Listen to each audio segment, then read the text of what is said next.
সম্মানিত বন্ধুগণ, আমরা জীবনে সবাই চাই সফল হতে, ভালো কিছু করতে চাই। সফল হওয়ার প্রথম শর্ত হলো লক্ষ্য স্থির করা। লক্ষ্যকে স্থির রেখে বিশ্বাস ও চেষ্টার সাথে সামনে এগিয়ে যেতে হবে। নিজের প্রতি বিশ্বাস রাখতে হবে যে হ্যাঁ, আমি অবশ্যই পারবো। কিন্তু ব্যর্থতা আমাদের অনেকের জীবনে সফলতা থেকে কেড়ে নেয়। তবে যারা ব্যর্থতা থেকে নিজেদের লক্ষ্য থেকে সরে আসে তারা জীবনে কখনো সফল হতে পারে না। আর যারা ব্যর্থতা থেকে শিক্ষা নিয়ে ঘুরে দাঁড়ায় তারাই সফলতার শিখরে পৌঁছে যায়। আমাদের মধ্যে অনেকেই বুঝে উঠতে পারি না কিভাবে সফল হতে পারবো, জীবনে ঘুরে দাঁড়ানোর উপায় কি। যারা সফলতা নিয়ে চিন্তিত তাদের জন্য আজকের আর্টিকেল, কিভাবে ব্যর্থতা থেকে শিক্ষা নিয়ে জীবনে ঘুরে দাঁড়ানো যায়। সফলতা অর্জন করার মূল শর্ত হলো আত্মবিশ্বাস। সবসময় চিন্তা করবেন যারা জীবনে সফল হয়েছে তারাও মানুষ। তারা যদি সফল হতে পারে আমি কেন পারবো না। জীবনে চলার পথে ব্যর্থতা আসবেই, তবে সেখান থেকে থেমে গেলে জীবনে সফলতা আনতে পারবেন না। ব্যর্থতা থেকে শিক্ষা নিয়ে ঘুরে দাঁড়াতে হবে। চলুন বিস্তারিত জেনে নিন জীবনে সফল হতে হলে কি করতে হবে, কিভাবে নিজের পায়ে দাঁড়িয়ে সফলতা বয়ে আনতে হবে, নিজেকে যোগ্য হিসেবে গড়ে তুলে। প্রতিষ্ঠিত হওয়ার নামই নিজের পায়ে দাঁড়ানো। প্রত্যেক মানুষের উচিত নিজের পায়ে দাঁড়ানো, দেরিতে হোক তবুও নিজের পায়ে দাঁড়াতে হবে।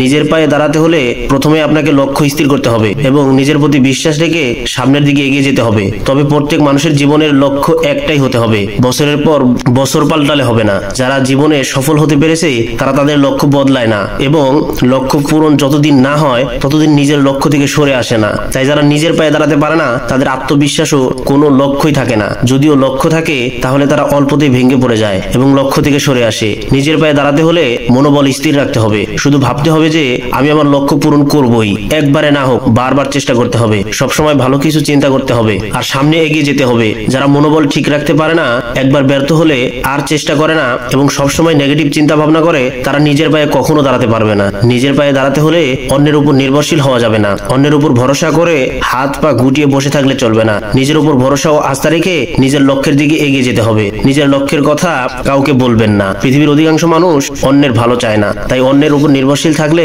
এখনই সেখান থেকে বেরিয়ে আসুন। হতাশাগ্রস্ত মানুষ কখনোই নিজের পায়ে দাঁড়াতে পারে না।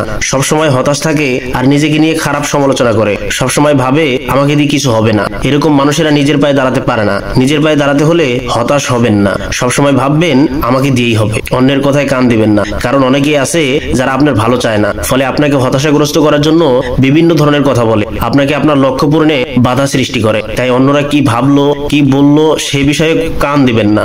ছেলে হন কিংবা মেয়ে, অবশ্যই নিজের পায়ে দাঁড়ানোর চেষ্টা করুন। আত্মনির্ভরশীল হন, সময়ের মূল্য দিতে শিখুন। আর কিভাবে নিজের পায়ে দাঁড়াবেন সবসময় চিন্তা করুন। ধন্যবাদ সবাইকে। ভালো লাগলে অবশ্যই চ্যানেলটি সাবস্ক্রাইব করবেন।